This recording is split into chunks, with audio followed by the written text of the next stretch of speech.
Degree అందరూ ఇస్తారు. Career కి క్లారిటీ ఇచ్చేది మాత్రం కాన్ఫిడో. బెస్ట్ యూనివర్సిటీ సీట్ తో పాటు సెటిల్ అయ్యే స్కిల్ కూడా గ్యారంటీ.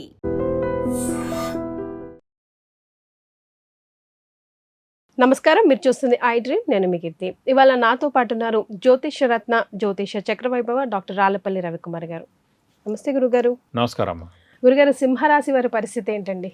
తప్పకుండా అమ్మ. సింహరాశి అనగానే మనకి మఖ 1, 2, 3, 4 పాదాలు, పుబ్బ 1, 2, 3, 4 పాదాలు, ఉత్తర 1వ పాదం. సో ఈ నక్షత్రాల సమంతా మనకి సింహరాశిలోకి వస్తుంది. సాధారణంగా వీరు ఎప్పుడు అనుకుంటే సూర్యుడు అధిపతి, ఎప్పటికైనా స్ట్రైట్ ఫార్వర్డ్, ఫైరీగా ఉంటారు, చాలా యాక్టివ్గా ఉంటారు, ధైర్యంగా ఉంటారు, నీతి నిజాయితీలతో ఉంటారు, శత్రువులు ఎక్కువగా ఉంటారు కానీ వీళ్ళ ముందు కనిపించరు, మిత్రులు తక్కువగా ఉంటారు కానీ వాళ్ళు బెస్ట్గా ఉంటారు. వీళ్ళ గవర్నమెంట్ నుంచి ఎప్పుడూ లైఫ్ లాంగ్ హెల్ప్ ఉంటుంది. సూర్యుడు మెయిన్గా తండ్రి కారకుడు కాబట్టి ఫాదర్ గవర్నమెంట్ జాబ్ చేయడం కానీ, గవర్నమెంట్లో ఏదైనా పొజిషన్లో ఉండడం కానీ, గవర్నమెంట్ నుంచి వాళ్ళకి హెల్ప్ ఉండడం కానీ, లేదా ఏదైనా పొలం ఉండడం కానీ కూడా జరుగుతుంది. సో ఈ రాశి వారికి వచ్చేసప్పటికి ఏంటి మెయిన్గా అష్టమశని నడుస్తుంది. అష్టమశని మలాని చిన్న చిన్న ఇబ్బందులు ఉంటాయి. అలాగే ఎందుకంటే చిన్న అనారోగ్యం విషయం కానివ్వండి, ఇంట్లో పెద్దవాళ్ళు చిన్నపిల్ల ఆరోగ్యం విషయం కానివ్వండి, మానసిక ఒత్తిడి ఎక్కువగా ఉంటుంది అటు ఆడవాళ్ళకి, ఇంట్లో ఆడవాళ్ళకి ప్లస్ వీళ్ళకి కూడా. ఎందుకంటే ఇప్పుడు ఒక్కడికి చూడండి, ఒక గ్రహం హెడ్ ఆఫ్ ది ఫ్యామిలీ మొగాడు ఎవరైతే ఉన్నారో వాళ్ళకి అష్టమశనో ఏళ్ళనాటిశనో అర్ధాష్టమశనో నడుస్తుంది అనుకోండి, ఆ ఇంట్లో మొత్తం అందరికీ ఇంపాక్ట్ ఉంటుంది అన్నమాట. సో మెయిన్గా హెడ్ ఆఫ్ ది ఫ్యామిలీ అయిన ఆ మేల్ మెంబర్కి ఇలాంటివి ఏం లేకపోతే మిగతా వాళ్ళకి నడుస్తున్నా కూడా ఏం కాదు, ఎక్కువ ఇంపాక్ట్ మ్యాన్. ఎందుకంటే ఇతని సంపాదన అనుకోండి, తిరిగి రావడం అనుకోండి, ధైర్యంగా ఇంట్లో ఉండడం అనుకోండి, ఎమోషనల్ సపోర్ట్ అనుకోండి, ఇవన్నీ కూడా ఇతనే చేస్తారు కాబట్టి ఇతని జాతకం ఎక్కువగా ఇంపాక్ట్ చూపిస్తుందన్నమాట. ఇది అయిపోయిన తర్వాత నెక్స్ట్ మనకి రాహుకేతులు. ఈ రాహుకేతులు వచ్చేసప్పటికి అంటే మనకి రాశిలోనే కేతు ఉండడం, సప్తమ స్థానంలో రాహు ఉండడం. గురువు అండి, ఈ రాహుకేతుల ఎఫెక్ట్ కూడా ఎలా ఉంటుందంటే మీరు చాలా మంచివారు, చాలా హెల్పింగ్ నేచరు, ఏమైనా అడగగానే చేస్తారు, అన్నీ ఉన్నాయన్నమాట. సడన్గా ఇవన్నీ మాయమైపోతాయి. ఏంటంటే కనుక మన రాశిలో కేతు అనే గ్రహం ఉండడం అనేది ప్రస్తుతం గ్రహణ సమయం నడుస్తుంది. అంతకుముందు కూడా చూసినా మీరు ఈ సింహరాశి గ్రహణం కూడా వచ్చింది 3 నెలల క్రితం. సో ఈ గ్రహణం అంటే ఏంటంటే మెయిన్గా మన చంద్రుడు కానీ సూర్యుడు కానీ ఎవరైతే ఉన్నారో దాన్ని కరెక్ట్గా రాహుకేతులు కానీ అక్కడ వచ్చి ఆగితే కనుక అది గ్రహణ సమయం అనమాట.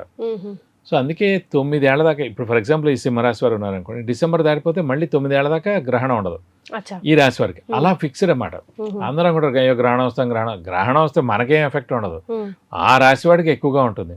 ఈ రాశి వాడికి ఏడాది అయిపోయింది అనుకోండి, 1.5 year లోపల మళ్ళీ 9 years దాకా ఈ ఎఫెక్ట్ ఏమి ఉండదు. సో మీరు 9 years దాకా ప్రశాంతంగా ఉండదు. కానీ ఆ రాశి వారికి ఆ పుట్టిన నక్షత్రం వాడి మీద వస్తే మటుకు 100% ఎఫెక్ట్ ఉంటుంది. ఆ టైంలో చాలా జాగ్రత్తలు వహించాలి. కాబట్టి ఇప్పుడు ప్రస్తుతం అంటే గ్రహణ సమయం నడుస్తున్నాడు. ఎందుకంటే మన సింహరాశిలోనే కేతు ఉన్నాడు కాబట్టి. సో మనం ఏమన్నా కూడా వాడు అలా అన్నాడు, వీడు ఇలా మారిపోయాడు, వాడు వైఫ్ వచ్చిందా ఇలా ఉన్నాడు, ఏదో డబ్బులు ఇచ్చేవాడు ఇవ్వట్లేదు, సరిగ్గా మాట్లాడి, ఇవన్నీ అనవసరమైన వస్తాయన్నమాట. అదే డిసెంబర్ అయితే దాటిపోయింది, మళ్ళీ సేమ్ మనకి మంచివాడు, హెల్పింగ్ నేచర్ అలా అనుకున్నాం కానీ అదేదో దీని మూలాన్ని ఇలా ఉన్నాడు, ఇవన్నీ వస్తాయన్నమాట. ఈ గ్రహణ సమయం నడుస్తున్నప్పుడు మనం మౌనంగా ఉండడం బెస్ట్. ఏమైనా మాట్లాడితే కనుక అనవసరంగా అవన్నీ చిలువలు పరువలుగా వెళ్ళిపోతూ ఉంటాయి. ఇందు గురించి మనం కాంగా ఉంటే సరిపోద్దండి మెయిన్గా ఈ సింహరాశి వారికి. అలాగే గురువు కూడా వ్యయస్థానంలో ఉన్నాడు. వ్యయస్థానం అంటే ఖర్చు స్థానం, నిద్ర స్థానం కూడా. సో వ్యయస్థానంలో శుభగ్రహం ఉన్నాడు కాబట్టి, ఉచ్చస్థానంలో అయిన గురువు ఉన్నాడు కాబట్టి మంచి ఖర్చులు చేయిస్తాడు. ఫర్ ఎగ్జాంపుల్ ఎవరో ఇంట్లో మేనకోడలతో లేకపోతే అన్నయ్య కూతురుతో ఎవరితో పెళ్ళి అవుతుంది, దానికి డబ్బులు ఇస్తారు. లేదా సంఘంలో ఎన్నో మంచి పూజలు అవుతున్నాయి, పునస్కారాలు అవుతున్నాయి, ఏవో మంచి పనులు అవుతున్నాయి, దానికి దాన ధర్మాలు చేస్తారు. ఇలా ఖర్చులు అవుతాయి కాబట్టి అనవసరమైన ఖర్చులు అయితే అవ్వవు, కానీ ఖర్చులు మటుకు తప్పకుండా ఉంటాయి. కాబట్టి ఇలా ఉంటుంది. కానీ నన్ను అడిగితే ఏంటంటే కొంచెం మిశ్రమంగా ఉందని చెప్పుకోవచ్చు. నాట్ గుడ్ నాట్ బ్యాడ్ ఈ జూన్ అంతా కూడా. అదే. సో ఇల్లు కొనాలనుకున్న వాళ్ళకి, ఇల్లు కొనాలంటే మనం ప్రస్తుతం అయితే లేనట్టే అండి. ఎందుకంటే మెయిన్ గురువు బలం చాలా ఉండాలి. ఆ గురువు వేలలో ఉండేప్పటికీ అంటే ఆ గురుబలం అనేది లేనట్టే. ఖర్చే ఉంది, ఖర్చుతో ఇల్లు కొనలేడు కదా. సో ఇల్లు అనేది అసెట్ కాబట్టి ఇల్లు అయితే లేనట్టే అండి. రైట్.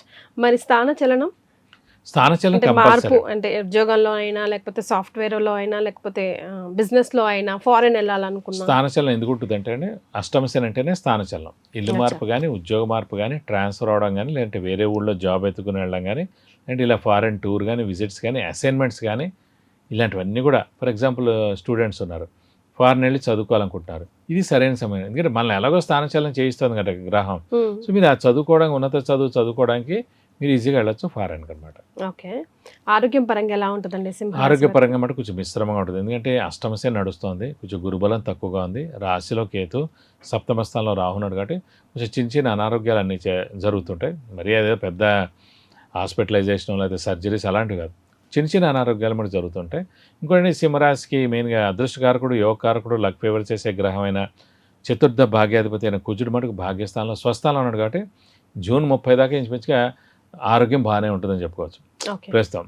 ఇవన్నీ ఎందుకంటే మెయిన్ అదృష్టకారకుడే మెయిన్గా సపోర్ట్ ఇస్తున్నాడు కాబట్టి అదృష్టకారకుడు ఎప్పుడైతే గోచారీత్యా బాగున్నాడో డబ్బుకి ఏం ఇబ్బంది ఉండదు, మాట పడక్కర్లేదు, ఆరోగ్యం బాగుంటుందండి. ఈ 3 ఫిక్స్డ్ పాయింట్స్ అన్నమాట. ఓకే. సో ఈ జూన్ నెల అంతా పాటు ఇది కవర్ చేస్తారని చెప్పుకోవచ్చు. రైట్. మరి వీళ్ళు ఎలాంటి రెమెడీస్ ఫాలో అవ్వాలండి? సో వీరికి మెయిన్గా ఈ అష్టమ శని ఎఫెక్టే ఎక్కువ ఉన్నట్టు కాబట్టి ప్రతి శనివారం ఉపవాసం ఉండడం, సో ఖచ్చితంగా వీలైతే ఒక శనివారం రోజు రక్తదానం చేయడం.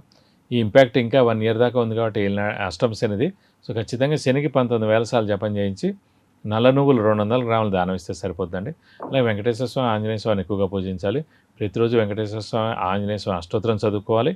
అలాగే వెంకటేశ్వర స్వామి టెంపుల్కి అయితే బుధవారం, శనివారం వెళ్ళి 40 ప్రదక్షిణాలు చేసి అభిషేకంగా అర్చనగా చేయించాలి. అలాగే మంగళవారం, శనివారం అయితే కనుక ఆంజనేయ స్వామి టెంపుల్కి వెళ్ళి వడమాల సమర్పించడం, సింధూరు పూజ చేయించడం, తమలపాకుల పూజ చేస్తే కనుక మీకు అన్ని విధాలా మంచి చేకూరుతుంది. రైట్. చాలా సంతోషం అండి, ధన్యవాదాలు. నమస్కారం. And for more videos, Please subscribe to iDream. Please subscribe to iDream. Please subscribe iDream. And please subscribe to iDream.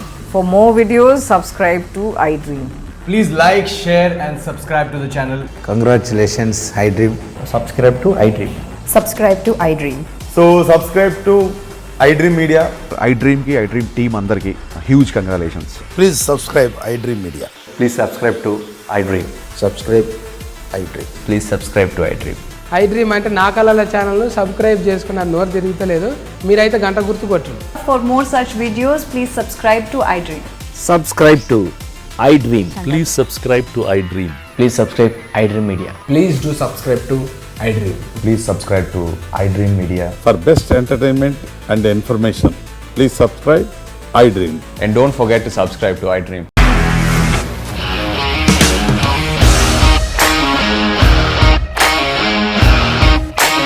ఇండస్ట్రీలో కమిట్మెంట్ ఇష్యూస్ వస్తే నీకు కూడా వచ్చినట్టు మార్నింగ్ తీసుకెళ్ళారంటే కొట్టి పడేస్తారు.